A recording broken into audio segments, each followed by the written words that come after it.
Olá a todos e sejam bem-vindos.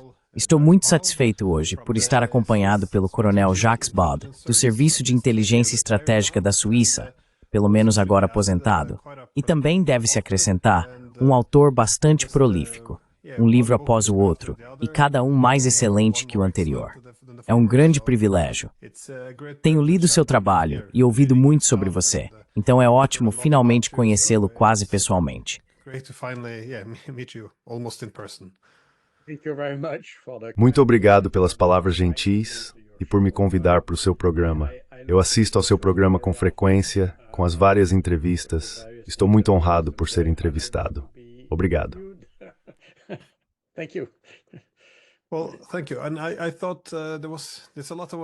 Bem, obrigado. E eu pensei que há muito que quero discutir, principalmente em torno de todo o fracasso da diplomacia. E como acabamos, pelo menos na Europa, considerando apenas a guerra, o que é uma verdadeira tragédia. Mas pensei que talvez pudéssemos começar com o desenvolvimento mais recente, que foi este acordo de cessar-fogo entre os Estados Unidos e a Ucrânia, onde agora sugerem sim, há um cessar-fogo de 30 dias, e agora eles vão apresentar isso aos russos. E nas palavras de Marco Rubio, a bola está no campo da Rússia. Isso parece contradizer a maioria, bem, tudo que a Rússia apresentou. Mas, novamente, não se deve simplificar demais. Acho que houve quase uma empolgação na Europa de que os russos não podem aceitar isso. E então os americanos se unirão ao campo da Europa e Zelensky contra a Rússia novamente. Mas como você está vendo isso, ou interpretando a situação?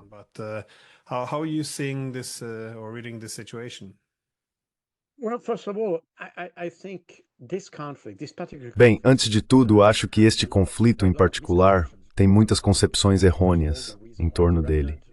Primeiro, a razão pela qual ele eclodiu, como se desenvolveu, quais eram os objetivos e tudo isso. E vemos na fase em que estamos vivendo hoje, que é a tentativa dos Estados Unidos de impor ou facilitar uma solução, dependendo de como você vê isso, vemos muito mal entendido e concepção errônea. Eu moro em Bruxelas e, claro, aqui em Bruxelas, você vê que a linguagem é extremamente propagandística e toda tentativa de até mesmo falar com os russos é considerada como tomar partido dos russos, o que é bastante surpreendente.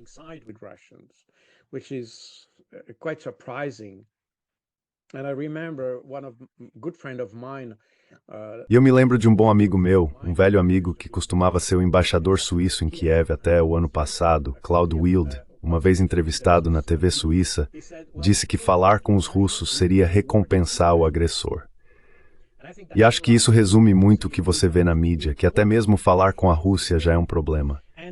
E quando Trump veio e disse isso, na verdade, ele disse isso bem antes de vir, porque sabemos que ele queria resolver o problema já no ano passado.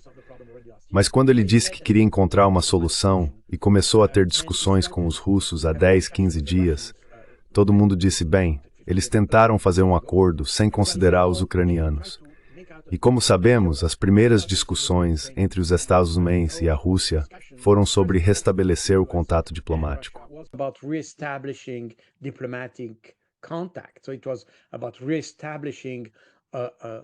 Então tratava-se de restabelecer uma linha de comunicação, se quiserem, em um nível diplomático, é claro, e todos os detalhes que acompanham isso. E o que tivemos há 2 dias, com essa reunião em Jeddah entre os ucranianos e os americanos, foi de fato parte do problema que os americanos têm, que é convencer os ucranianos a irem e se sentarem à mesa de negociações. Os ucranianos estão extremamente relutantes em fazer isso. Podemos discutir isso mais tarde, mas para resumir, eles estão relutantes em fazer isso. Os americanos tentaram pressioná-los para que tivessem uma posição. Na verdade, o que foi discutido em Jeddah não foi tanto que tipo de solução podemos ter para a paz com os russos, mas uma posição para os ucranianos iniciarem o processo.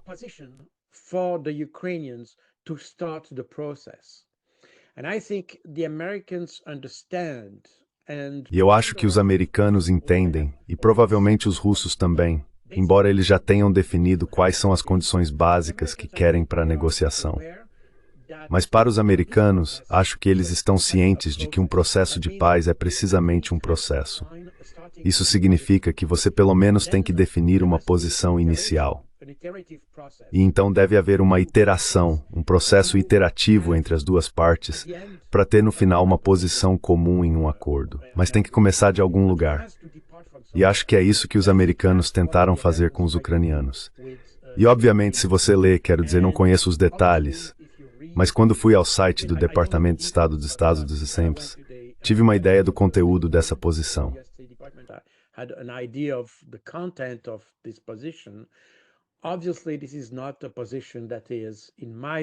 Obviamente, esta não é uma posição que, na minha opinião, seja neste estágio aceitável para os russos.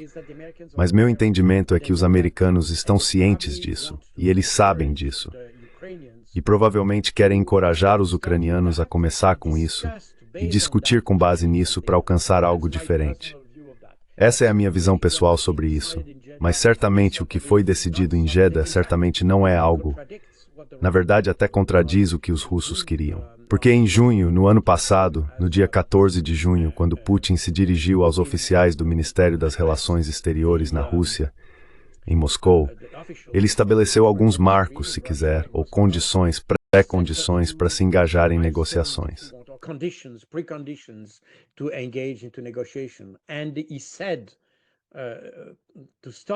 E ele disse, para começar, não haverá cessar-fogo. Se os ucranianos estiverem dispostos a iniciar uma discussão, então é claro as armas podem parar de disparar, mas não será um cessar-fogo por nada. E então, provavelmente um processo cessar-fogo, se houver um cessar-fogo, pelo que entendo, deve ser parte do processo. E se eu ler o documento que foi publicado no site do Departamento de Estado, não vejo esse cessar-fogo como um ponto de partida de um processo. De fato, são apenas 30 dias, ponto final.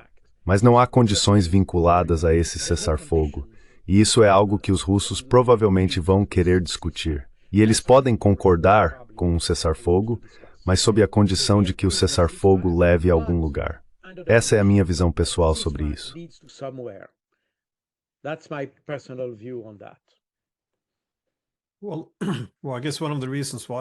Bem, acho que uma das razões pelas quais os russos estão tão relutantes em aceitar um cessar-fogo temporário é como você sugeriu, eles estão bastante preocupados que isso seja simplesmente usado como uma pausa temporária para rearmar os ucranianos.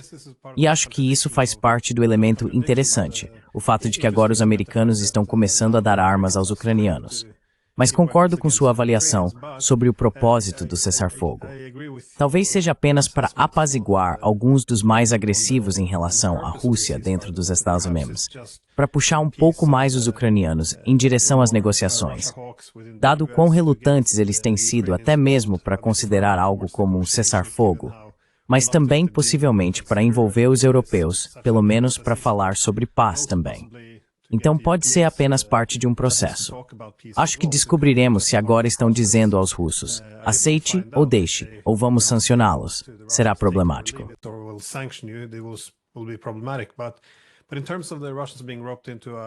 Mas em termos de os russos serem envolvidos em um cessar-fogo temporário, a questão-chave que os russos sempre levantam é o Acordo de Minsk. Porque eles já fizeram isso no passado, esses 7 anos de Minsk, onde argumentam que o Ocidente apenas usou isso para ganhar tempo e encher a Ucrânia de armas para mudar as realidades no terreno. Mas também vejo que Macron argumentou que foi a Rússia quem violou o Acordo de Minsk. E sei que esta guerra é em grande parte sobre uma guerra de narrativas, mas o que aconteceu com o Acordo de Minsk?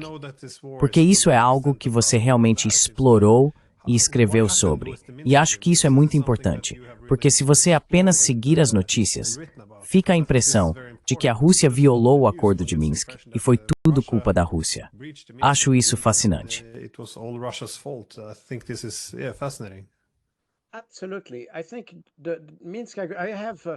Absolutamente. Eu estudei especialmente o que aconteceu no início da operação militar russa, quero dizer, tudo o que aconteceu pouco antes e as implicações ou a implementação do Acordo de Minsk. Agora, um erro comum é assumir que o Acordo de Minsk foi um acordo entre a Rússia e a Ucrânia. E isso está errado. Quero dizer, se você lê o Acordo de Minsk, ambos os acordos de Minsk, aliás, O primeiro, que foi assinado em setembro de 2014, e o segundo, que foi assinado em fevereiro de 2015. Os dois acordos foram, de fato, acordos entre as autoridades de algumas áreas dos oblasts de Luhansk e Donetsk. A abreviação em ucraniano é ORDLO. Elas são regiões separadas especiais dos oblasts de Donetsk e Luhansk. Isso é ORDLO.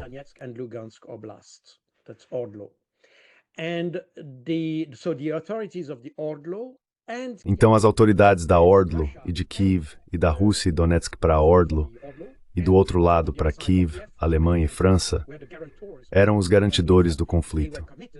Isso significa que eles estavam comprometidos não em forçar, mas em convencer as partes a implementar o acordo.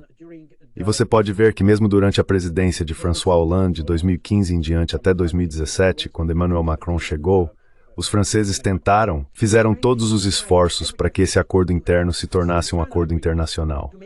E para isso, os franceses sempre promoveram o chamado formato Normandia, que de fato foi um formato definido, acho que foi em 2014, quando houve a celebração do Dia D na Normandia.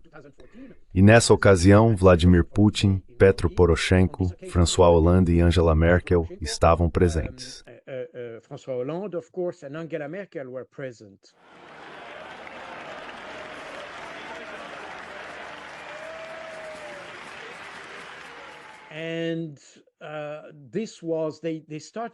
E foi então que eles começaram a falar sobre a situação e tudo mais. E é isso que os franceses chamaram de formato Normandia. Eles queriam ter a solução para o conflito na Ucrânia com base nisso.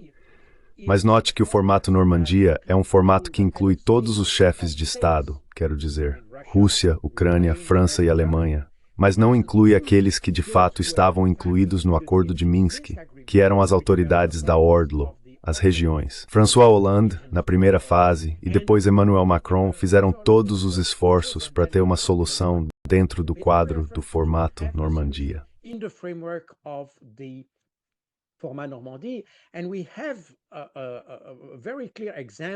E temos um exemplo muito claro disso, porque uma das últimas ligações telefônicas entre Emmanuel Macron e Vladimir Putin aconteceu em 20 de fevereiro de 2022.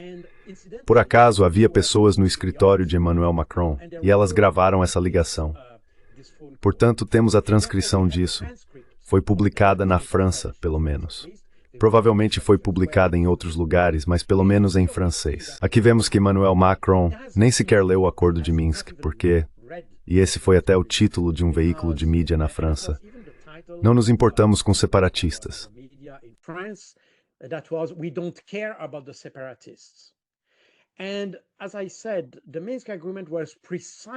E como eu disse, o Acordo de Minsk foi precisamente para estabelecer um diálogo entre os chamados separatistas, que nunca foram separatistas, aliás, mas autonomistas, e Kiev. Esse era o propósito do Acordo de Minsk. Era para definir um quadro para esse diálogo. E Emmanuel Macron disse a respeito disso que não nos importamos com os separatistas, o que significa que ele obviamente não entendeu ou não leu o Acordo de Minsk. Acho que todo o problema relacionado à implementação desse acordo está relacionado a isso. Há uma confusão sobre o tipo de tratado que é.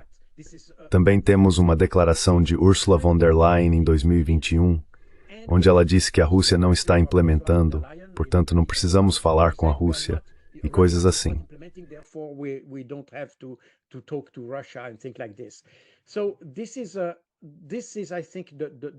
Então isso eu acho, o principal. Agora, a ideia do Acordo de Minsk e o primeiro rascunho do acordo remontam a agosto ou setembro de 2014. Foi elaborado com a ajuda de Heidi Tagliavini. Heidi Tagliavini era uma diplomata suíça e naquela época ela trabalhava para a OSCE. Ela era enviada para a Ucrânia e ajudou a elaborar o primeiro rascunho desses acordos. Esses acordos contêm elementos que, para um suíço, são muito fáceis de detectar porque incluem elementos da solução federal suíça. Temos que lembrar que toda a questão na Ucrânia foi desencadeada em 23 de fevereiro de 2014.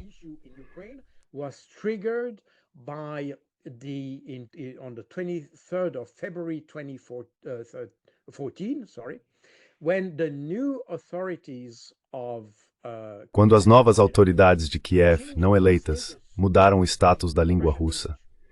A língua russa, com base na lei de 2012, a Lei Kivalov-Kolesnichenko, era uma lei que estabelecia tanto o russo quanto o ucraniano como as duas línguas oficiais da Ucrânia. E no dia 23 de fevereiro de 2014, as autoridades recém-eleitas degradaram o status da língua russa. Isso significa que, a partir desse ponto, a população russa na Ucrânia ainda podia usar o russo. Não foi proibido. Eles nunca proibiram o russo, exceto em escolas e coisas do tipo. Mas para uso geral, não foi proibido. Mas o problema é que toda a interação entre o cidadão e a administração não poderia mais acontecer em russo. Tudo deveria ser dito em ucraniano.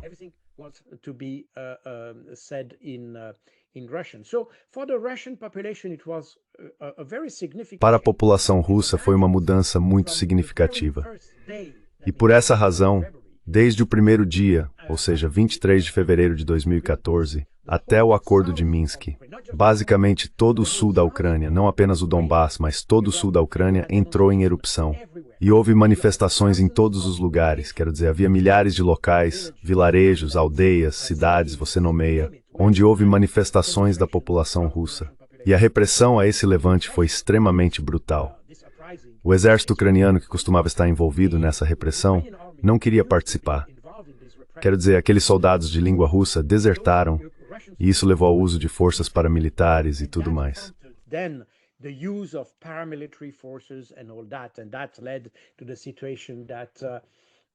E isso levou à situação que tivemos eventualmente em 2021. Em 2021, uma coisa muito importante, que é sempre omitida por historiadores e pela imprensa, é o decreto publicado por Volodymyr Zelensky, em 24 de março de 2021, que reivindicou a soberania sobre a Crimeia e o sul do país. A partir desse ponto, houve um aumento na pressão militar sobre o Donbass. Eles começaram a construir fortificações sobre as quais ainda estamos ouvindo falar, com Bakhmut, Severodonetsk e tudo mais. De fato, isso provocou, e em meus livros publiquei até mesmo os números fornecidos pelo International Crisis Group, que é, aliás, financiado pelo governo suíço, ou até mesmo por George Soros e tudo mais. The Swiss government or even John Soros and all that, so nothing from the Kremlin, but they demonstrated. Então, nada do Kremlin. Mas eles demonstraram que, a partir do final de março de 2021, houve um primeiro aumento nas violações e no fogo de artilharia no Donbass. Esse fogo de artilharia aumentou ainda mais por um fator de 3 ou 4 em meados de fevereiro de 2022. E foi isso que motivou a ação russa. A ação russa é muito interessante de estudar também porque, apesar de todos os pedidos vindos do Donbass para que essas repúblicas entrassem na Federação Russa, Putin sempre recusou isso, porque ele disse que temos o Acordo de Minsk. E o Acordo de Minsk deveria ser a plataforma para resolver o conflito.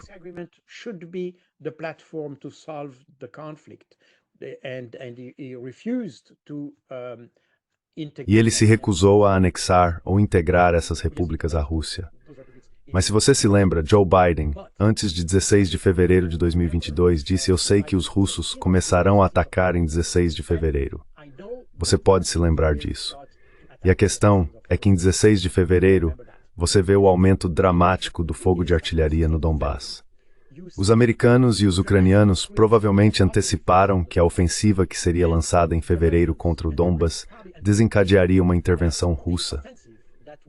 De fato, tudo indica, e você pode se lembrar também da famosa entrevista de Alexei Arestovich, de 18 de março de 2019, onde ele explica o processo, que tem que ser um conflito aberto com a Rússia, para permitir que a Ucrânia entre na OTAN. E esse era o grande problema.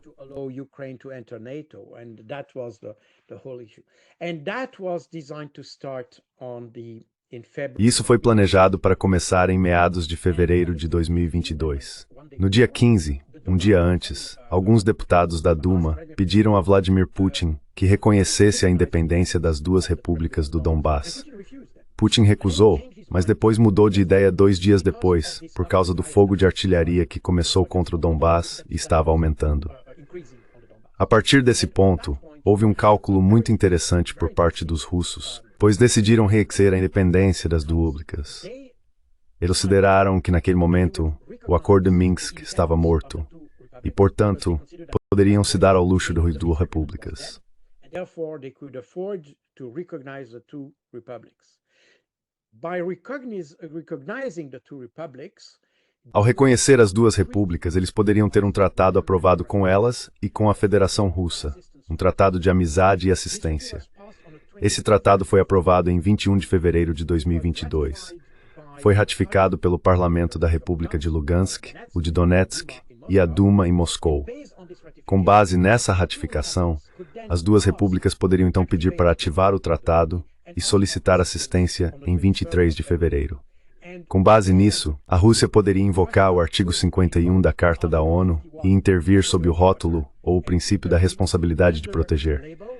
De fato, se você acessar o site da ONU, verá as condições da responsabilidade de proteger e verá que existem 3 pilares.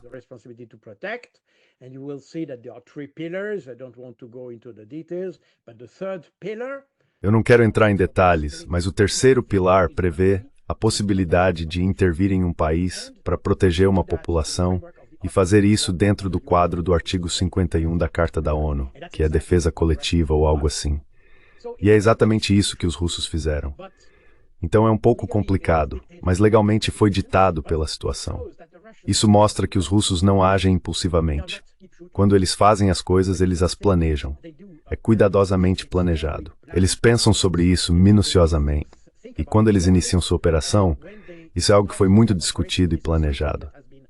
Não é apenas algo que surge do nada. Então essa é, em resumo, a situação. So that's in a nutshell the situation. Yeah. Well, it's interesting what you said about who's the guarantor. É interessante o que você disse sobre quem são os garantidores versus quem são as partes do conflito. Porque quando você lê o Acordo de Minsk, a Rússia não é mencionada. E ainda assim temos esse argumento de que a Rússia não implementou. Mas isso também foi algo que vimos ao longo dos anos, que era, bem, exigimos efetivamente que a Rússia reconheça que faz parte deste conflito. E claro, você pode argumentar que esta guerra tem muitas camadas. Você tem uma questão interna e em seguida tem os atores externos, com a Rússia sendo uma parte, assim como a OTAN também sendo uma parte. Mas em termos dos artigos específicos neste acordo, eles tinham algumas questões específicas, como a retirada de armas pesadas, mas também o início da diplomacia com Donbass. Qual foi o principal problema para fazer Kiev engajar Donbass na diplomacia? Porque eles iam discutir e conceder autonomia através dessas mudanças constitucionais. Isso realmente nunca avançou, no entanto.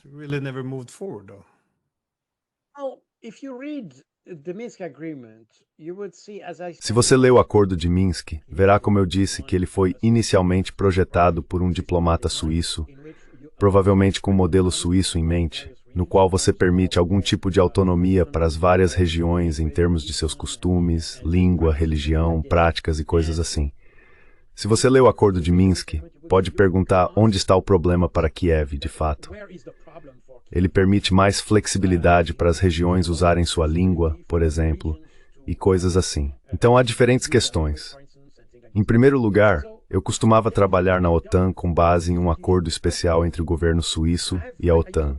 E eu tinha uma posição na OTAN. Eu estava monitorando o problema da proliferação de armas pequenas, e obviamente isso era uma questão na Ucrânia.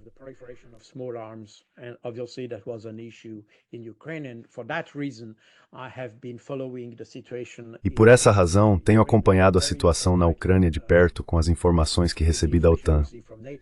Fiquei surpreso ao ver que mesmo no Maidan, muitas pessoas, quero dizer, havia aqueles extremistas de direita que falavam sobre uma Ucrânia apenas para ucranianos. E isso é parte do problema, provavelmente. Havia pessoas que diziam que não queriam russos. E a propósito, isso levantou muitas questões, porque se você observar, por exemplo, alguns estados bálticos, eles não têm um status para cidadãos russos, alguns deles. Quero dizer, se você for à Estônia e à Letônia, por exemplo, eles não têm um status para russos. Latvia, for instance, they don't have a status for Russians. They are even considered as non-citizens. Eles são até considerados como não-cidadãos. E alguns não-cidadãos de língua russa têm, de fato, um passaporte europeu e não um passaporte letão, por exemplo. Ou seja, o problema com esses países que surgiram da União Soviética é que eles emergiram com uma abordagem muito forte, se não ultranacionalista, da ideia de nação. Quero dizer, a ideia de nação na Suíça é totalmente separada da língua, por exemplo. Podemos ser suíços, como falantes de alemão, francês ou italiano, sem qualquer problema. Isso não é algo que nos divide. Mas para muitos, e especificamente na Ucrânia, isso foi um fator de divisão, especialmente com as novas autoridades que chegaram.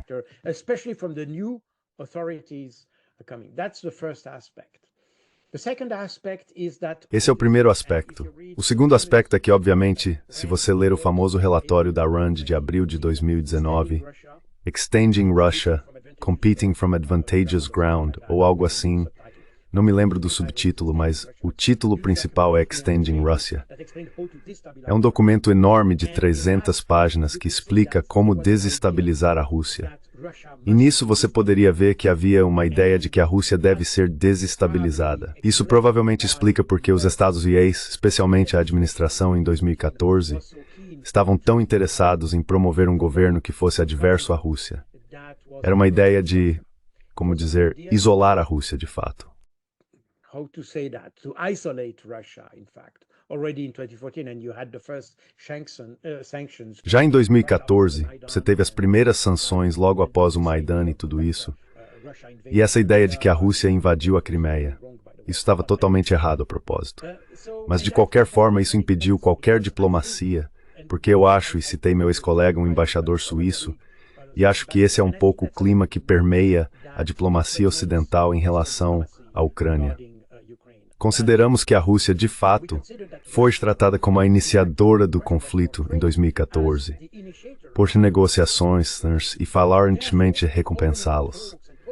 Acho que permeou muito a diplomacia ocidental, Stanley.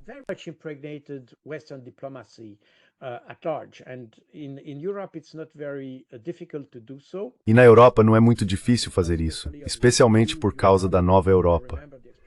Você deve se lembrar da expressão de Donald Rumsfeld, que fez uma distinção entre a velha Europa, quero dizer, a Europa tradicional, que era contra a intervenção dos Estados Unidos no Iraque, como França, Alemanha e assim por diante, e Itália, Espanha, e a nova Europa, que era muito a favor da política dos Estados Unidos naquela época.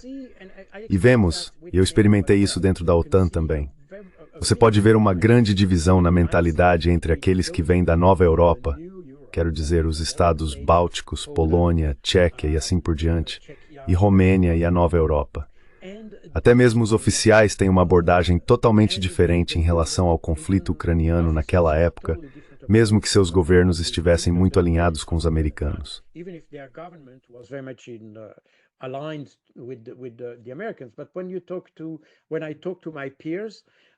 Mas quando conversei com meus colegas na OTAN, mesmo oficiais da Europa Ocidental, nenhum era a favor da ruptura com a Rússia.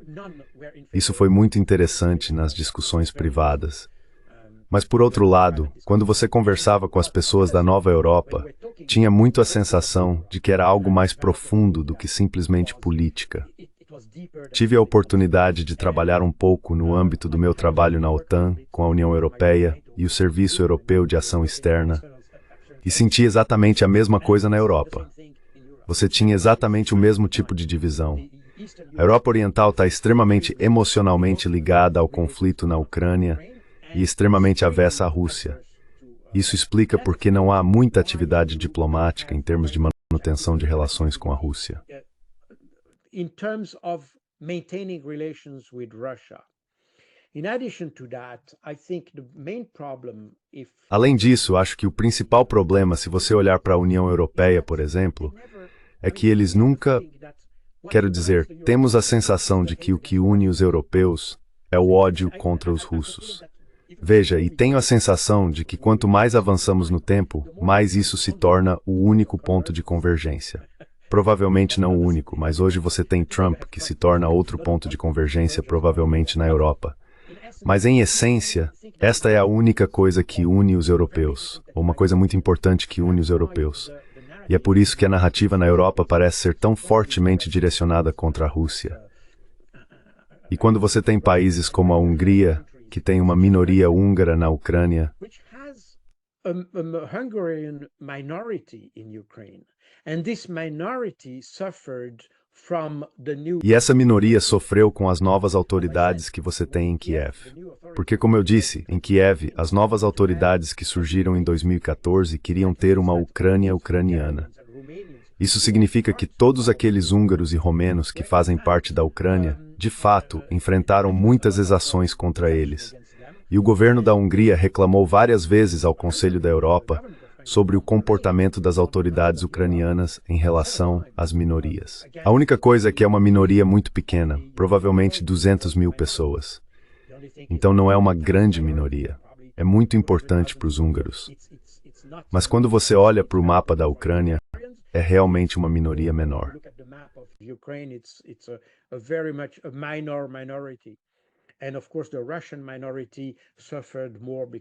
E claro, a minoria russa sofreu mais porque também é maior. E provavelmente houve outros fatores que os afetaram, porque além dos russos, você tinha a era da União Soviética e tudo isso.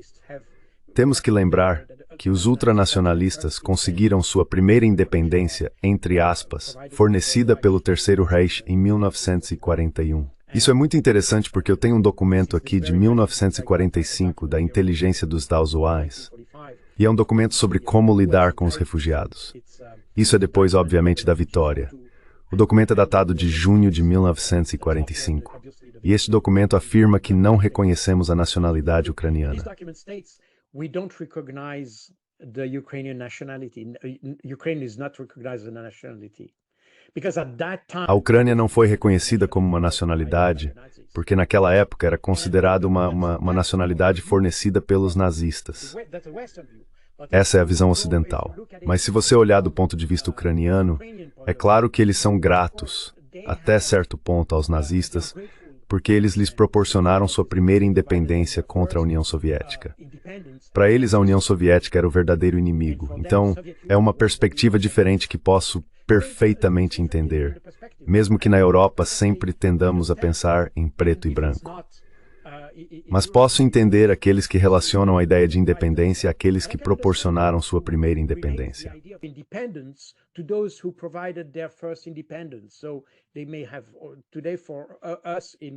Então, para nós na Europa Ocidental hoje, especialmente no meu caso, tendo família francesa que participou da resistência francesa, é bastante estranho pensar dessa forma.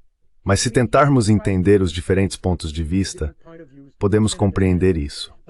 De fato, todos esses elementos afetaram nosso comportamento em relação à Rússia e impediram qualquer diálogo com a Rússia.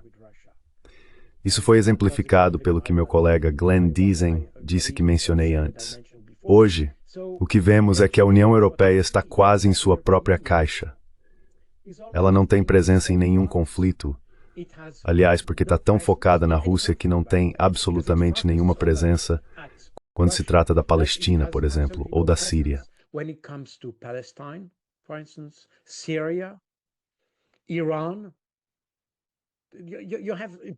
Irã, ninguém fala sobre política europeia, política externa ou diplomacia. As pessoas olham para os Estados Unidos. Mesmo durante o conflito na Palestina, as pessoas estavam olhando para o governo Biden. Síria, mesma coisa. Irã, obviamente. Mas ninguém fala sobre os europeus, embora os europeus tenham feito parte do processo do JCPOA que foi assinado em 2015. Então vemos um colapso total da diplomacia europeia, porque essa diplomacia está focada na Rússia. E isso é especialmente verdade com Kaja Kallas como chefe do CIA, o que obviamente para ela isso se torna quase uma obsessão, quase como Ursula von der Leyen.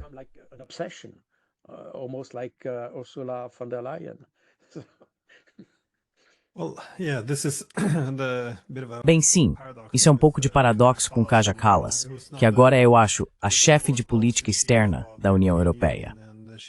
Ela conseguiu fazer a declaração de que não quer falar com o presidente russo porque ele é um criminoso de guerra e ela não fala com criminosos de guerra. Então, é uma declaração bastante notável para ser feita por uma diplomata, claro.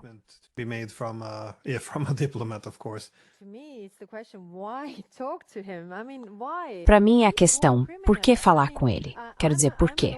Ele é um criminoso de guerra. Quero dizer, sou advogado de profissão e procurei a definição de crimes de guerra e genocídio, nesse caso. E é a disposição de se livrar, você sabe, de parte de uma nação ou de uma nação inteira. E ele expressou essa vontade, sua intenção. Ele tomou medidas para isso. E ele é um criminoso de guerra. E se você diz que não há resultado em falar com ele, então por que falar com ele? Porque eu sinto, não vejo dentro da cabeça dele, é claro, e dentro das paredes do Kremlin, mas sinto que se todo mundo está constantemente ligando para ele, ele não recebe a mensagem de que está isolado. Então, se queremos passar a mensagem de que ele está realmente isolado, não ligue para ele. Não faz sentido.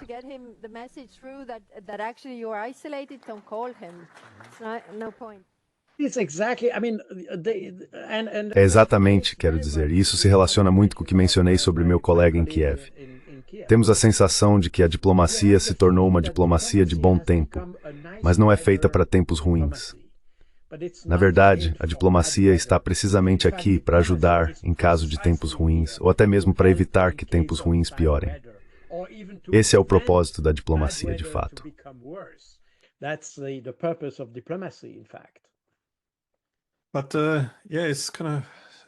Mas sim, é meio triste em um sentido, porque a Europa supostamente deveria ser unida por valores, mas parece que muitos desses valores não eram tão fortes na fundação. E quando realmente se trata disso, parece haver mais unidade pelo ódio à Rússia. Mas achei interessante o que você mencionou sobre a Letônia e a Estônia também, porque me lembro daqueles dias, já faz um tempo na verdade, mas me lembro quando eles iam se juntar à UE e à OTAN. O principal argumento para os russos era, sabe, vocês deveriam estar felizes que eles estão se juntando à UE e à OTAN, porque temos nossos fortes valores democráticos liberais. Então, todos esses chamados não-cidadãos, e a propósito, para quem está ouvindo, são pessoas que nasceram na Letônia e na Estônia.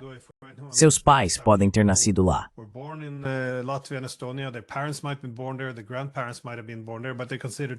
Os avós deles podem ter nascido lá, mas eles são considerados não-cidadãos.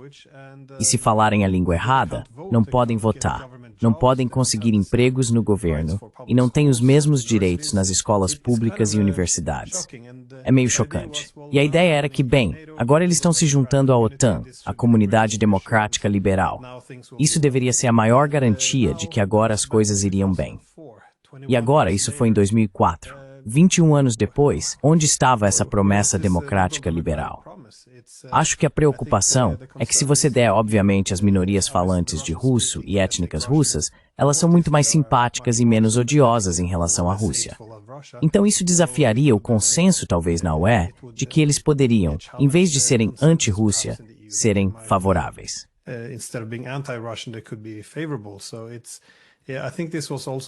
Acho que isso também estava na mente dos russos quando viram a Ucrânia sendo em grande parte sequestrada pelas potências ocidentais. Se você vai ter uma Ucrânia onde até 2014 apenas uma pequena minoria queria fazer parte da OTAN e a maioria teria escolhido parceria com a Rússia se pudesse, e se você vai trazer todo esse país e convertê-lo em uma linha de frente anti-Rússia, você vai precisar de uma opressão muito forte e desracialização do público. Mas quero te perguntar sobre o que aconteceu com os europeus em 2008. Porque em 2008, na cúpula da OTAN, em Bucareste, em abril, foi prometido que a OTAN se expandiria. Naquela época, lembro que os europeus estavam bastante preocupados. Eles não queriam oferecer o plano de ação para a adesão.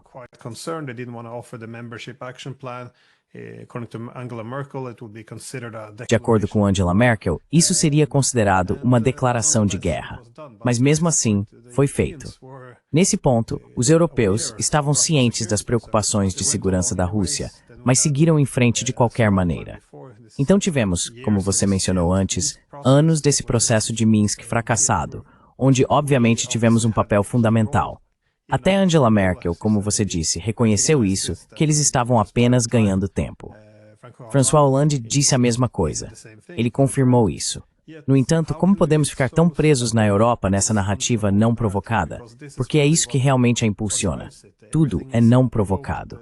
É como se tudo de 2008 até Minsk tivesse desaparecido. E de repente, do nada, a mais recente reencarnação de Hitler surgiu e agora quer conquistar toda a Europa. Como não há oposição a essa narrativa? Porque é tão além do absurdo. You know, when you talk about the conflict in Iraq, Você sabe, quando se fala sobre o conflito no Iraque ou no Afeganistão, ninguém fala sobre ele ser não provocado e injustificado. Mas quando você aborda a questão na Ucrânia, cada comentarista, quero dizer, aqueles que são a favor da narrativa ocidental, obviamente usa as palavras injustificado e não provocado. Então, quando você tem uma narrativa assim, isso significa que foi justificado e provocado. Caso contrário, não haveria necessidade de enfatizar isso. E eu acho que foi provocado. Em primeiro lugar, novamente, mencionei este comentário de Alexei Arestovich em 2000, onde explicou isso, mas muito surpreendente. Alexei Arestovich of 2019, where he explains a very astonishing strategy that means Estratégia seguinte é emitir uma guerra com a Rússia e destruir a Rússia. Isso vez que a Rússia seja destruída ou deve extinto para o ano entrar na OTAN. Então, se a Ucrânia entrar em guerra com a OTAN, podemos falar sobre alguns termos para o fim da guerra? Não, não falaremos sobre quaisquer termos de término da guerra. Pelo contrário, isso provavelmente impulsionará uma grande operação militar da Rússia contra a Ucrânia, porque eles terão que nos colocar em uma relação infraestrutural e transformar tudo em um território arruinado para nos desmotivar a entrar na OTAN. Então, a Rússia será capaz de ir para um confronto direto com a OTAN? Claro. Não a OTAN. Eles terão que fazer isso antes de entrarmos na OTAN, para que não nos interessemos pela OTAN. Vamos parar de nos interessar como um território arruinado, com uma probabilidade de 99,9%. Nosso preço para entrar na OTAN é uma grande guerra com a Rússia. E de certa forma novamente, não estou na sala de planejamento do Estado-Maior-Geral da Ucrânia, mas... Вот и вся вилка, в которой мы находимся. А теперь давайте выбирайте Зеленского. Подождите, теперь если поставить чашу на весах, а что лучше в таком случае? Конечно, крупная война с Россией и переход в НАТО по результатам победы над Россией. And to some extent, there is, again, I'm not in the planning room of the Ukrainian General Staff, but I can assume that's the plan that was followed. Posso supor que esse é o plano que foi seguido. Se você voltar ao documento que mencionei da Rand Corporation, tenho que enfatizar que é o think tank do Pentágono. Foi criado para as necessidades do Pentágono no final dos anos 40 para elaborar a estratégia nuclear da época, porque eles tinham uma arma, mas não uma estratégia para usá-la. Desde então, a Rand Corporation tem sido o think tank privilegiado e eles têm publicações muito boas, aliás, mesmo que obviamente sejam pró-americanas. Mas quando se trata do documento que mencionei antes, Extending Russia, quando você procura o termo provocado, verá isso em 8 ocasiões, porque eles sugerem 6 medidas para enfraquecer a Rússia.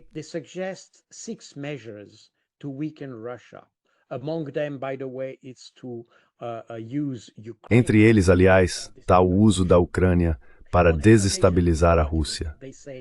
Em 8 ocasiões em todo o documento, eles dizem que isso provocará a intervenção russa. Em 8 ocasiões. E mesmo se você olhar sob riscos, e se você olhar o documento, acho que é na página 100 ou algo assim, de qualquer forma, se você ler sob risco, verá que os autores desse estudo ou relatório disseram: tenha cuidado porque isso pode levar à perda de territórios e vidas humanas para os ucranianos. E isso pressionará ou empurrará os ucranianos para uma paz desfavorável. Ou seja, eles previram perfeitamente que a estratégia sugerida nesses documentos estava levando a uma guerra com a Rússia.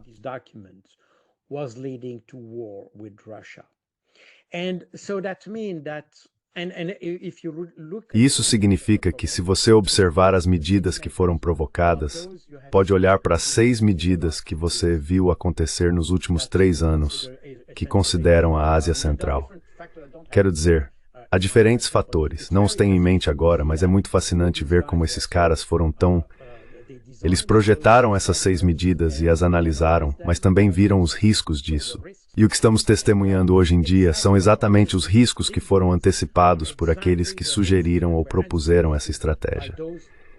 Então, tudo é autoexplicativo até certo ponto. Everything is self-explanatory to some extent. But Mas essa era uma ideia, e aqui precisamos entender que há duas camadas do conflito. E devemos ter cuidado para não misturá-las, porque o que Emmanuel Macron disse na última sexta-feira em seu discurso ao público francês criou confusão ao misturar essas camadas. A camada mais profunda é, obviamente, o problema com a OTAN. Mas esse problema é um que poderia ser resolvido com bastante facilidade.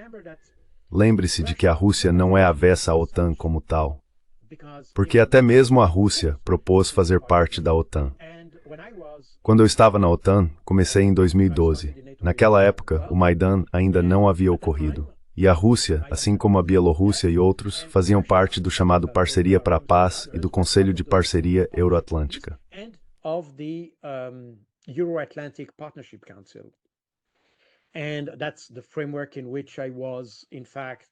E esse é o contexto em que eu, de fato, permiti que meu país tivesse uma posição para mim na OTAN. Eu era o único suíço trabalhando na OTAN. Mas os russos também estavam lá, o que significa que os russos tinham discussões regulares e normais com a OTAN. Eles não eram contra a OTAN. Bem, o problema é, e acho que o verdadeiro problema começou em 2002, e depois, quando a administração Bush e depois as administrações Obama e Trump começaram a abandonar todos os tratados de desarmamento.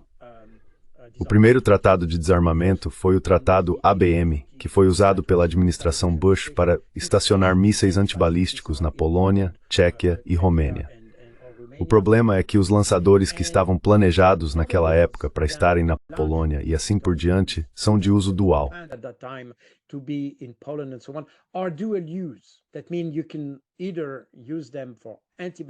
Isso significa que você pode usá-los para fins antibalísticos, mas também pode usá-los para mísseis balísticos. Isso significa que, do ponto de vista da Rússia, nunca se sabe exatamente o que está nesses lançadores, e isso é um risco potencial.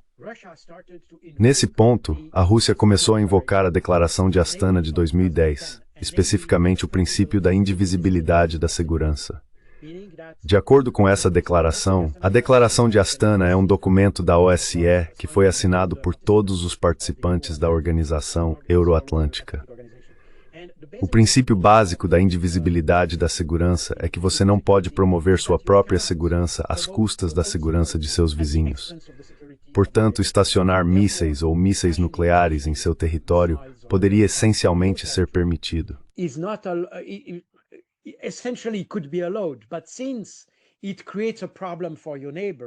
Mas, como isso cria um problema para o seu vizinho, então, não é permitido porque é um problema da indivisibilidade da segurança.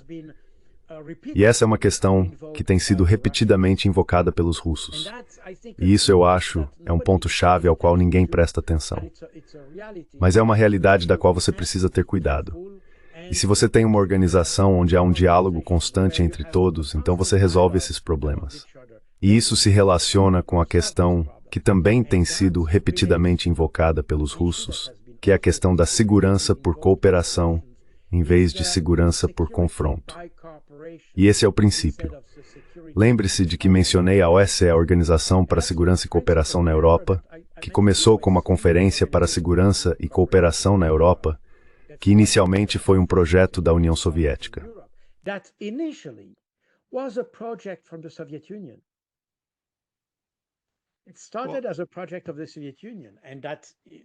Começou como um projeto da União Soviética e se desenvolveu no processo de Helsinki, que terminou como a OSCE. Mas essa ideia de segurança e cooperação é um aspecto-chave da compreensão russa da segurança do continente. Acho que, independentemente de sermos a favor ou contra a Rússia, essa não é a questão aqui. Mas vemos que a OTAN, como estrutura, não é adequada para o tipo de problema que temos, por exemplo, na Ucrânia, e outros exemplos. Quero dizer, os Balcãs poderiam ser outro exemplo. A OTAN é superdimensionada para isso, porque foi projetada para a guerra nuclear. E vemos que se tivermos um problema na Europa, ele não pode ser resolvido usando armas nucleares.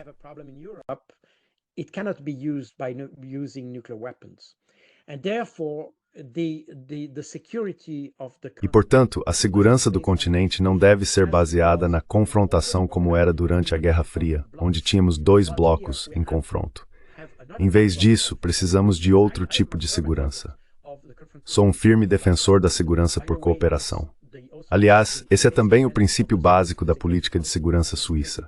Segurança por meio da cooperação com seus vizinhos. Você não quer antagonizar seus vizinhos. Você tenta cooperar com eles. Isso tem seus prós e contras. E também há desvantagens. Mas é a melhor maneira de garantir sua segurança. Acho que essa visão, que pode surgir quando você mencionou a condição do que pode vir dentro deste processo de paz, poderia nos levar a algo assim.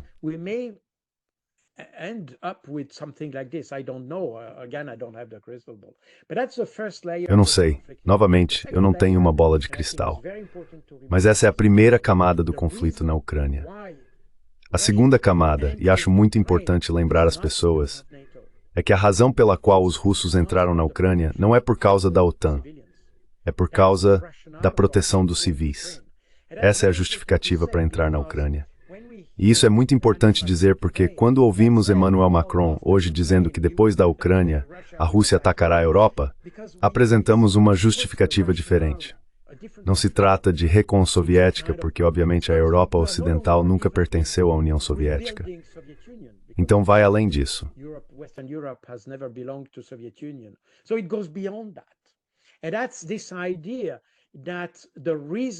E essa é a ideia de que a razão para a Rússia entrar na Ucrânia foi baseada em uma decisão irracional. Na verdade, a decisão de entrar na Ucrânia foi perfeitamente racional, foi perfeitamente limitada à proteção de civis. E isso se relaciona com o que Vladimir Putin disse em 24 de fevereiro de 2022, quando afirmou que os dois objetivos são a desmilitarização, que significa paz, para aliviar ou remover a pressão militar sobre a população russa, e a desnazificação, que é remover a pressão daqueles paramilitares contra a população. E você deve se lembrar, Dan, que pouco antes da assinatura ou da assinatura parcial do acordo em Istambul, em 28 de março de 2022, o exército russo declarou que o objetivo de desnazificação foi alcançado.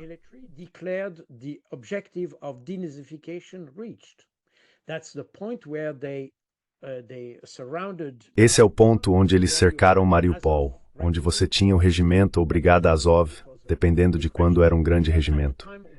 Mas na época em que o regimento Azov foi cercado em Mariupol, o exército russo disse que havia alcançado o objetivo de desnazificação, enquanto o objetivo de desmilitarização estava de fato em andamento. E como os europeus continuam alimentando os ucranianos, obviamente estamos sempre reconstruindo, não reinventando a roda, mas recriando o problema. Porque você pode se lembrar que em junho de 2022, Zelensky disse que a partir daquele ponto estávamos dependendo do Ocidente, significando que seu exército havia sido destruído, havia sido completamente desmilitarizado naquela época.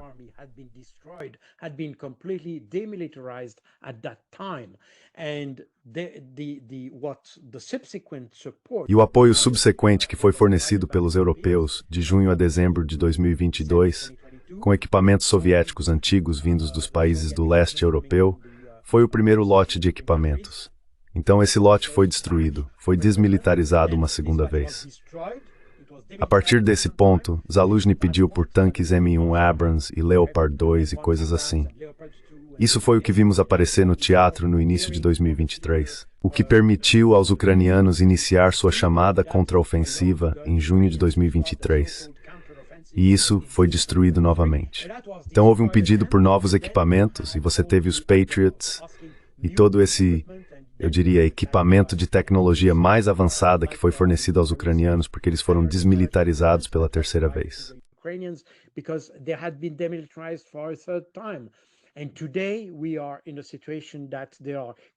E hoje estamos em uma situação em que eles estão completamente desmilitarizados. Mas a situação hoje é ainda pior, porque os americanos não têm mais recursos para fornecer a eles, e os europeus estão completamente exaustos. Agora, eles têm que tirar de seus próprios estoques para fornecer isso. Ou seja, quanto mais o tempo passa, menos os europeus conseguem cumprir sua promessa. Temos que lembrar que em abril de 2022, quando Zelensky retirou sua proposta aos russos, que foi assinada pela delegação ucraniana, os russos estavam prestes a assinar sua parte do acordo.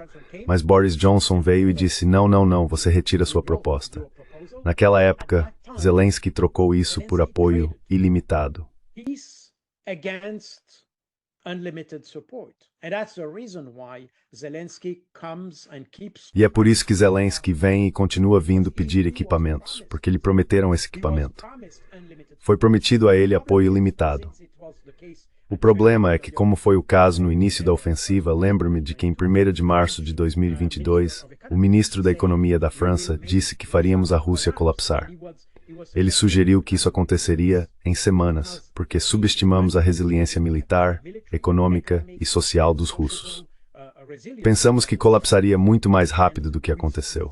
Portanto, Zelensky agora está preso em uma situação em que abandonou sua perspectiva de paz contra uma promessa que o Ocidente não consegue cumprir, porque a Rússia é mais forte do que se antecipava.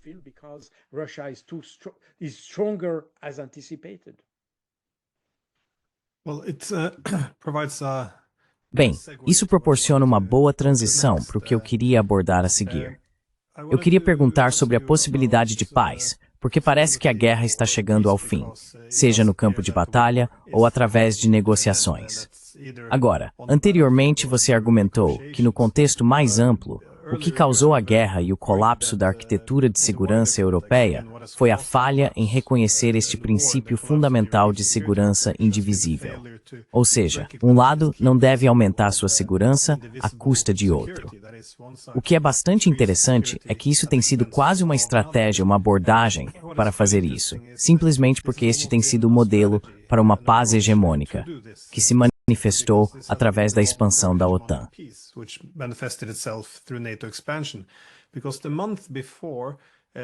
Porque no mês anterior, a OTAN prometeu à Ucrânia uma futura adesão em 2008. Ou seja, em março de 2008, o ex-primeiro-ministro britânico Tony Blair, em um cabo do Wikileaks, aparentemente disse aos americanos que nossa principal estratégia em relação à Rússia deveria ser deixá-la um pouco ou um tanto desesperada com nossas atividades nas fronteiras ao longo da Rússia. E, novamente, isso contrasta com o que seria a segurança tradicional. Ou seja, as grandes potências não tentam tristar a própria segurança às custas de outra. Mas é o sentido health.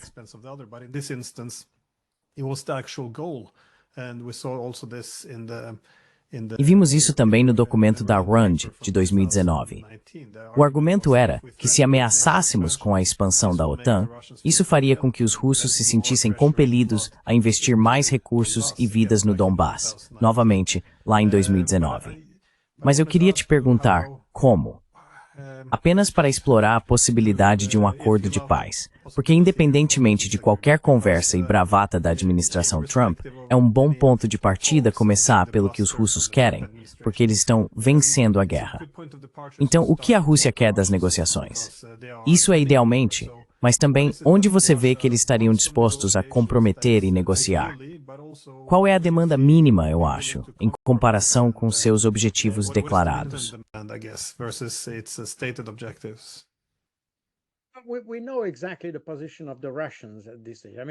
Sabemos exatamente a posição dos russos neste estágio. Quero dizer, eles disseram que para começar, para iniciar o processo, para se engajar na negociação, há duas condições que devem ser cumpridas. A primeira é que não deve haver presença ucraniana nos 4 oblasts de Kherson, Zaporozhye, Donetsk e Lugansk. Isso é claro. E a segunda é a neutralidade da Ucrânia. E essa é provavelmente a parte mais complicada, porque é aí que você pode ter problemas hoje. Há um entendimento comum, vamos colocar dessa forma. Não tenho certeza se os ucranianos concordam totalmente com isso. Mas quando vemos as pesquisas realizadas na Ucrânia, vemos que mais e mais pessoas entendem que a realidade no terreno é tal que a Ucrânia terá que desistir de recuperar o território que foi perdido para os russos.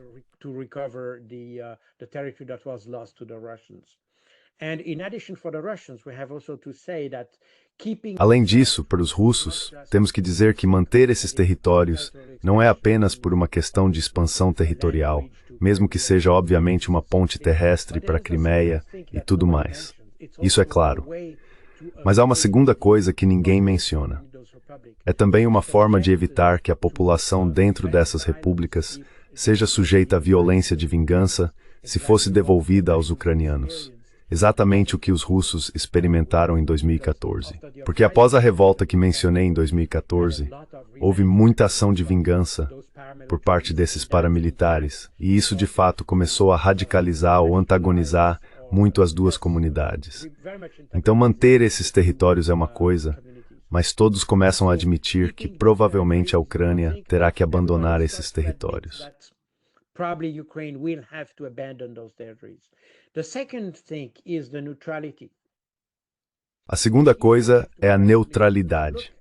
E aqui temos que ser muito claros. Se você olhar para a Constituição da Ucrânia, a Constituição anterior, há uma de 1991 e outra de 1996, elas não mencionam neutralidade.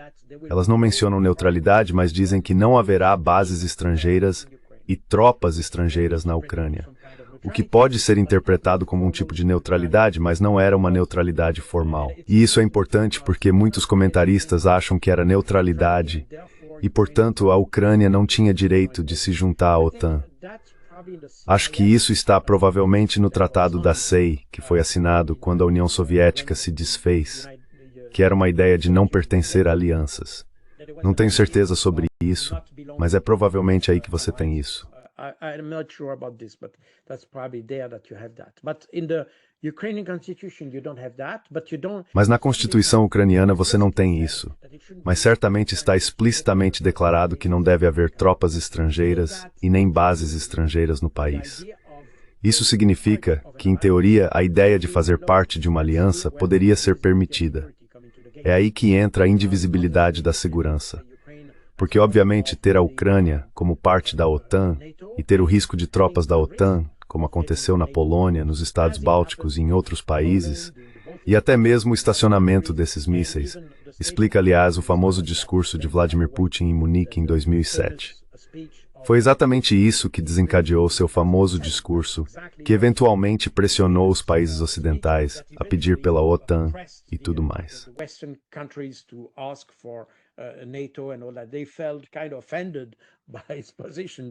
Eles se sentiram meio ofendidos pela posição dele, mas a posição russa era totalmente legítima naquele momento. De qualquer forma, esse será o ponto mais complicado, porque todo mundo diz, bem, a Ucrânia deve ser soberana e ter o direito de ir e blá blá blá. E é aí que provavelmente, se quisermos resolver o problema, teremos que repensar toda a arquitetura de segurança europeia.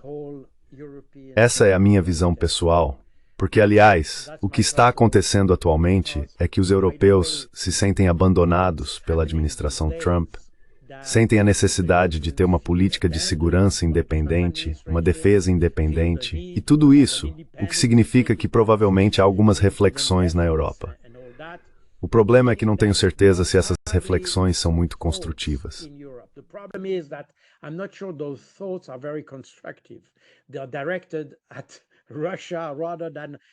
Eles são direcionados à Rússia em vez de ter um sistema de segurança melhor que forneça segurança por meio da cooperação, precisamente, e não pela confrontação. Acho que estamos muito num clima de confronto. Então, o que está acontecendo hoje poderia ser um bom ponto de partida para ter algo novo e uma nova abordagem de segurança, mas não é o caso. E não é o caso por duas razões. Mas uma razão, se você quer uma política de segurança, isso se aplica a qualquer país e obviamente também à União Europeia.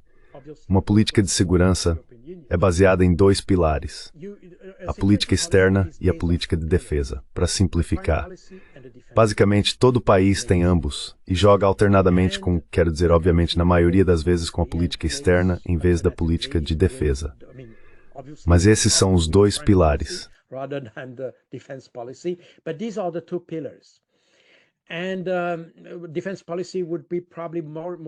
E a política de defesa provavelmente seria mais para tempos difíceis e a política externa para tempos bons, não sei. E você tem uma sobreposição quando há tempos conturbados. Mas essa é a ideia. Agora, se você olhar para a União Europeia, como dissemos antes, ela não tem política externa. Quero dizer, diplomacia externa, não há nada. Existe uma instituição, mas não é usada como deveria ser. Quando vemos conflitos como o da Ucrânia, não há uma política externa real, porque não sabemos exatamente o que essa política externa visa. Quero dizer, até agora, eles apenas forneceram armas, o que na minha opinião não é realmente política externa. E vemos que não há discussão alternativa. Não há planejamento alternativo. E vemos que até, como dissemos antes, Trump já havia anunciado um ano atrás, antes de ser eleito, que faria todo o esforço para parar o conflito na Ucrânia.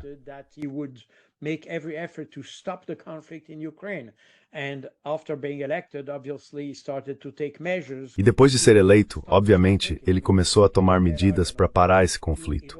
Ele nomeou Keith Kellogg e tudo mais, para ter instrumentos para parar o conflito. Não tenho certeza se ele entendia bem o conflito, mas isso é outro assunto. Mas ele queria fazer isso.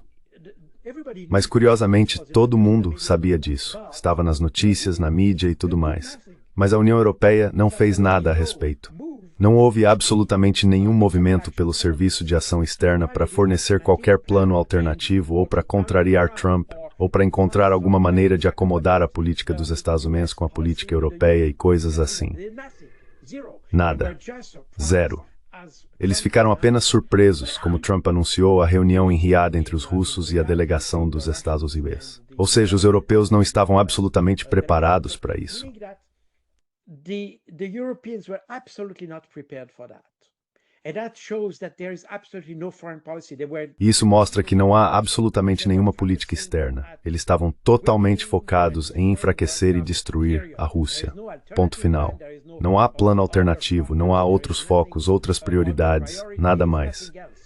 É só isso. Essa é a primeira coisa. E agora eles percebem que nem sequer tem uma política de defesa.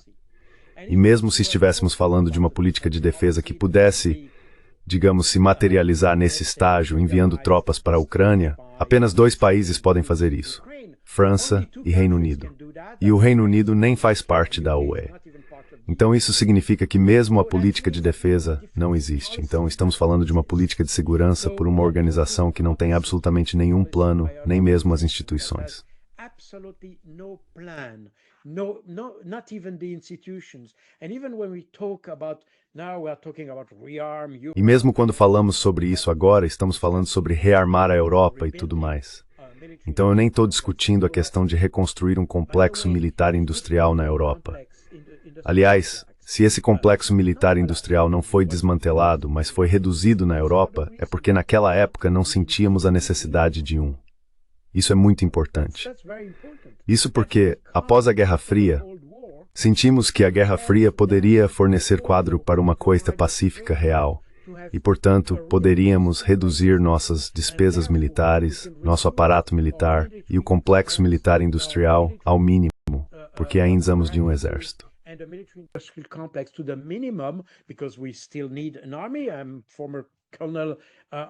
Sou um ex-coronel do exército suíço. Então, definitivamente, não sou contra qualquer exército, sob o princípio de que você sempre tem um exército em seu território, seja o seu ou o de outra pessoa. Portanto, você precisa de um exército, mas provavelmente não precisa ter exatamente o mesmo nível de prontidão se sentir em paz com seus vizinhos como se sente em guerra. E é exatamente por isso que nosso complexo militar industrial foi reduzido após a Guerra Fria. Então isso não é necessariamente uma coisa ruim. O problema é que hoje você vê que até mesmo Emmanuel Macron tem que criar uma ameaça.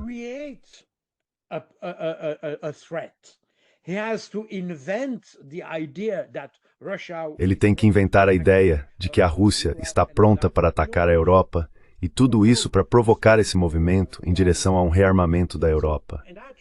Isso mostra definitivamente que na Europa ninguém pensava nisso. E tudo surge de repente hoje em dia.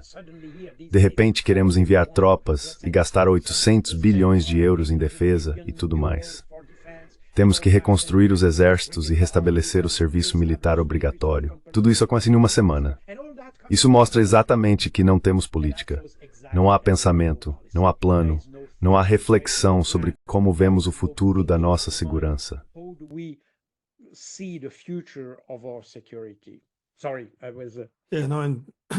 Desculpe, eu estava... Você sabe, na Alemanha agora, discutindo a necessidade de armas nucleares. Quero dizer, muito disso são apenas reações, um pouco de pânico. Continuamos batendo no peito e fazendo coisas sobre as quais realmente não pensamos. Acho que muitas decisões foram erradas, o que demonstra essa imaturidade geopolítica. Claro, você pode culpar o fato de terceirizarmos grande parte da nossa política externa para os americanos por 80 anos. Mas minha última pergunta é sobre o que você vê vindo agora da Europa. Porque, claro, você pode argumentar que a primeira regra da geopolítica é: não coloque todos os seus ovos em uma cesta só.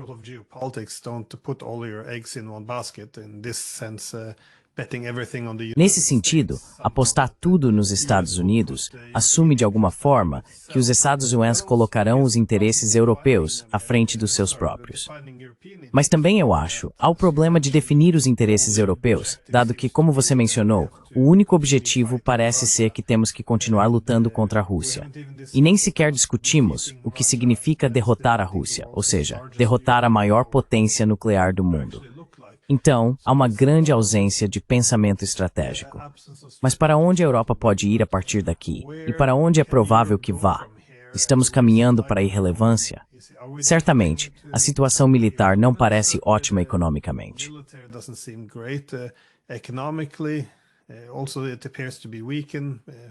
Além disso, parece estar enfraquecido economicamente. Geopoliticamente, pelo menos, eles estão se sentindo cada vez mais isolados. No passado, pelo menos, a diplomacia ocorria em solo europeu. Agora, não somos convidados para as conversas, e eles vão conversar em outro lugar, os russos, os americanos.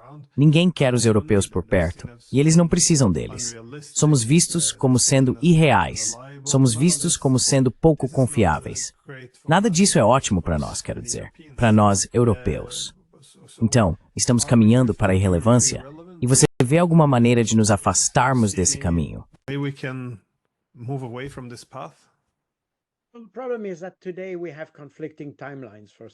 O problema é que hoje temos cronogramas conflitantes. Antes de tudo, acho que os americanos querem deixar o conflito na Ucrânia para trás.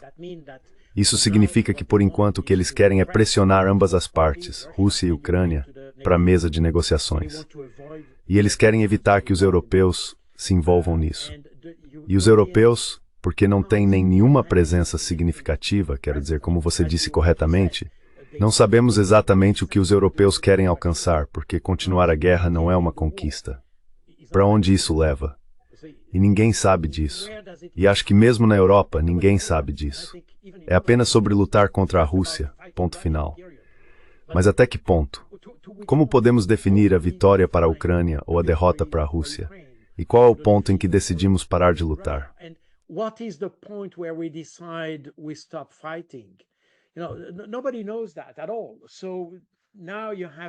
Ninguém sabe disso de forma alguma. Então agora você tem uma Europa que está apenas implorando por mais guerra, mas sem saber até que ponto. Eles estão esperando que a Ucrânia seja destruída, porque estamos definitivamente em uma guerra de atrito. E em uma guerra de atrito, obviamente, se você é o mais fraco, ficará ainda mais fraco. Quanto mais tempo você dá para a guerra de atrito acontecer, mais certo é que o mais fraco ou o mais fraco ficará ainda mais fraco e eventualmente desaparecerá. Portanto, a lógica de perpetuar a guerra não faz absolutamente nenhum sentido, do meu ponto de vista. E acho que os americanos identificaram isso e, portanto, querem manter os europeus à distância e provavelmente nem querem estar diretamente envolvidos na discussão.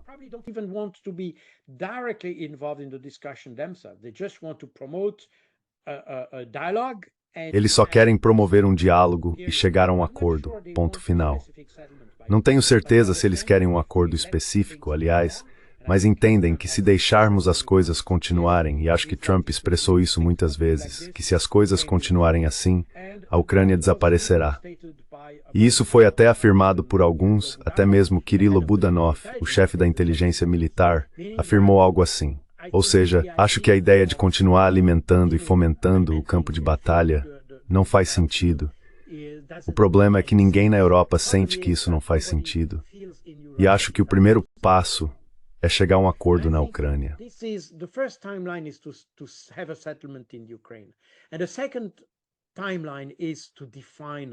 E a segunda linha do tempo é definir, como discutimos antes, uma política externa, uma política de defesa, uma política de segurança, uma nova arquitetura de segurança europeia, e isso levará tempo. Mesmo se considerarmos apenas a declaração de Ursula von der Leyen sobre rearmar a Europa e o que os americanos querem, vemos uma enorme discrepância. Porque mesmo que você invista 800 bilhões em primeiro lugar, você não investirá isso em um dia, o que significa que reconstruir e rearmar a Europa levará anos, enquanto Emmanuel Macron fala sobre uma ameaça existencial nas próximas semanas da Rússia. Então vemos que estamos aqui entre linhas do tempo definitivamente conflitantes, mostrando também, como você mencionou corretamente, a imaturidade dos políticos europeus.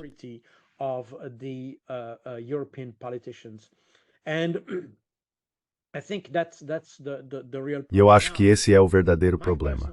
Agora, minha visão pessoal é que a administração Trump, de alguma forma, imporá um diálogo, imporá um processo de negociação. Se isso será a favor da Ucrânia, eu tenho dúvidas, porque, como você disse corretamente, a Rússia está vencendo. E no final das contas, se eles estão vencendo dessa forma, não há incentivo para eles terem uma discussão. Quando falamos sobre começamos com a questão do cessar-fogo de 30 dias, qual é o incentivo para a Rússia ter um cessar-fogo? Eles estão vencendo. O incentivo é apenas para a Ucrânia. Então, o que eles recebem como contrapartida pelo...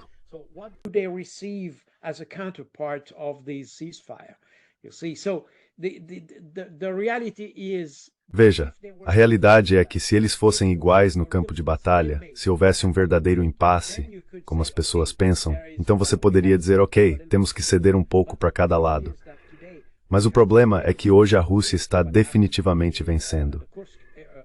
E o que aconteceu no Oblast de Kursk nos últimos dias mostra que os russos estão definitivamente no caminho da vitória. Isso significa que estamos em uma situação em que precisamos encontrar uma solução rápida, e a resposta dos europeus é apenas de médio a longo prazo. Portanto, não vejo exatamente como os europeus podem se encaixar no processo que os americanos estão patrocinando na Ucrânia.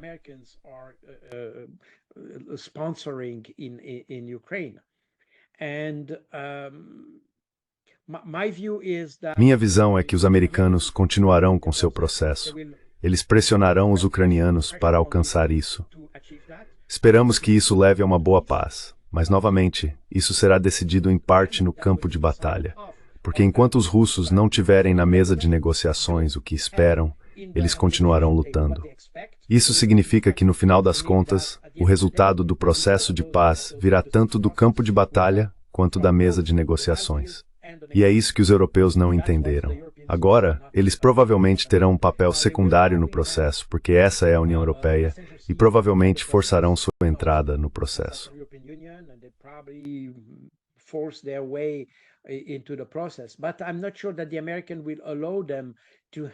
Mas não tenho certeza de que os americanos permitirão que eles tenham uma voz forte nisso, porque sabem que não querem nem que o processo aconteça. Então, é uma posição muito difícil vista pelos americanos. E eles provavelmente farão todo o esforço para evitar que os europeus se envolvam nisso. E para os europeus, no final das contas, como eles não têm política externa, como não têm objetivos, como não têm estratégia, como não sabem exatamente o que querem alcançar, exceto apenas lutar contra a Rússia, eles serão deixados de lado. E eu esperaria, mas apenas uma esperança, porque tenho certeza de que nunca aconteceria. Quero dizer, sob a constelação e liderança atuais.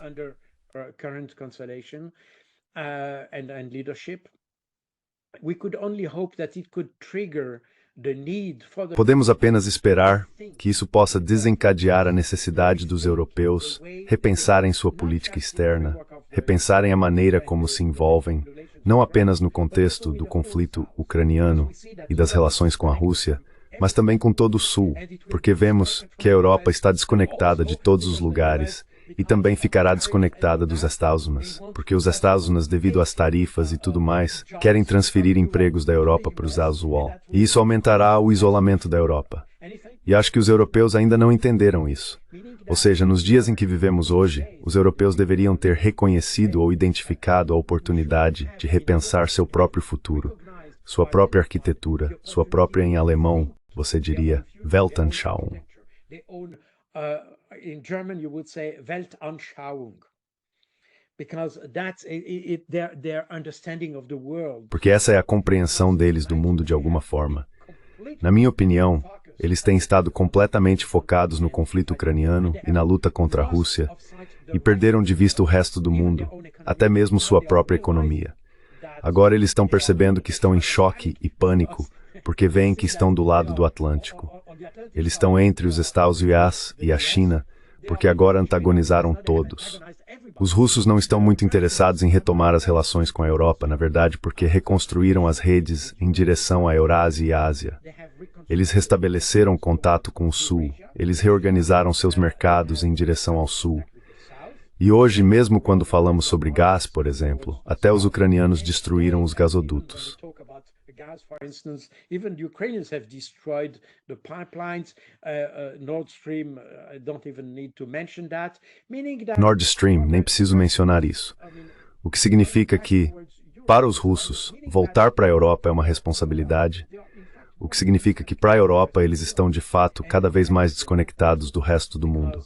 E eles ainda não perceberam isso porque pensam apenas entre si, em sua bolha. Mas eles estão na bolha. E acho que isso é um problema de mentalidade. As elites que temos, quero dizer, você pensar em Keir Starmer quando vê Annalena Baerbock, quando vê Ursula von der Leyen e tudo mais, essas pessoas estão completamente em seu próprio mundo. Quero dizer, eles não entendem o que está acontecendo fora das fronteiras da Europa. E isso acho que provavelmente deveríamos ter uma mudança massiva na liderança na Europa, para ter pessoas que comecem a pensar de forma diferente.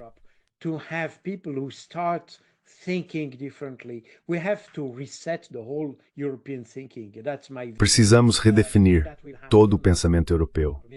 Essa é a minha visão. E isso vai acontecer, quero dizer, obviamente não em um dia, isso levará algum tempo.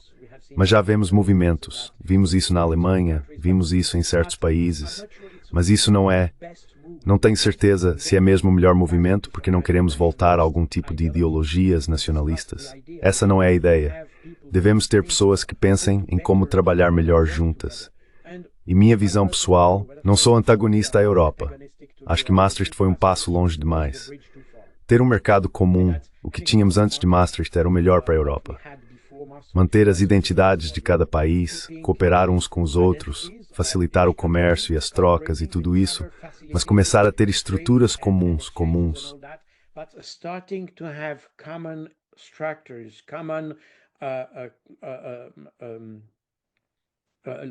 Führungsstrukturen. I have the word in German. Sorry about that, but Tenho a palavra em alemão, desculpe por isso. Mas a liderança e as estruturas de comando são demais para a Europa. Somos muito diversos. Os estonianos não têm as mesmas aspirações ou o mesmo entendimento do mundo que os portugueses. Você é da Noruega, eu sou da Suíça. Somos dois países conhecidos por nosso justo entendimento do mundo. Mas embora você tenha uma visão nórdica, eu tenho uma compreensão mais da Europa Central das coisas. Então, há grandes diferenças. Podemos entrar num terreno comum, mas há diferenças.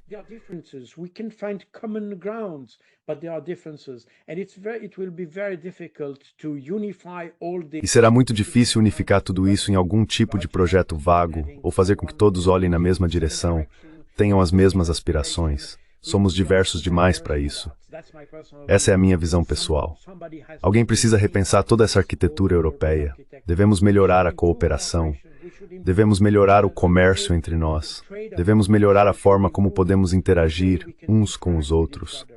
Tudo isso precisa melhorar. Mas eu acho que entrar na mesma estrutura e pertencer à mesma estrutura, ao mesmo sistema político, com pessoas que nem sequer são eleitas em Bruxelas, é realmente um passo longe demais. Na minha opinião, Maastricht foi apenas um passo longe demais.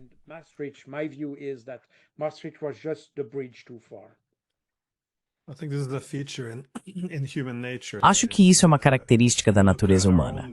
Ou seja, olhamos para nosso próprio grupo, o grupo interno como ele é, e exageramos as semelhanças. Achamos que somos muito parecidos, e então olhamos para o grupo externo, nossos oponentes, e assumimos que não há nada em comum, completos opostos. Se isso puder ser abordado, geralmente muitos problemas podem ser resolvidos. Ou seja, os europeus, da Noruega à Suíça, são países muito diferentes. E muitas vezes exageramos o quanto há em comum. Pode ser uma coisa boa ter essa diversidade europeia. De fato, isso reflete a ideia em torno das cidades-estado gregas, a vitalidade que ela ganha. Portanto, não se deve descartar isso, e também acumular muitos problemas, forçando todos a se encaixarem na mesma caixa.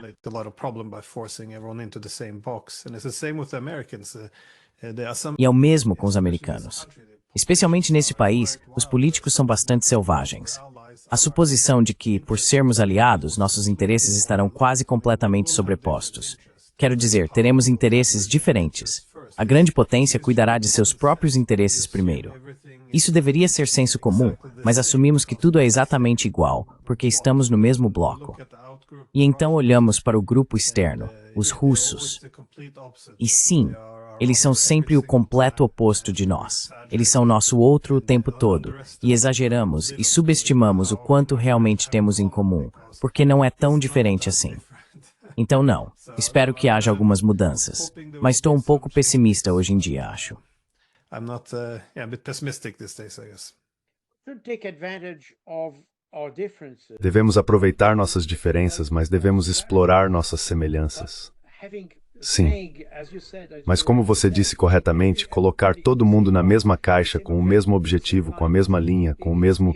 Estamos recriando a União Soviética na Europa hoje. E vemos isso, aliás, na liberdade de imprensa, liberdade de expressão e tudo mais. Vemos que tudo tem que estar alinhado na mesma coisa. E isso, eu acho, está indo longe demais. Estamos indo longe demais. Mas, de qualquer forma...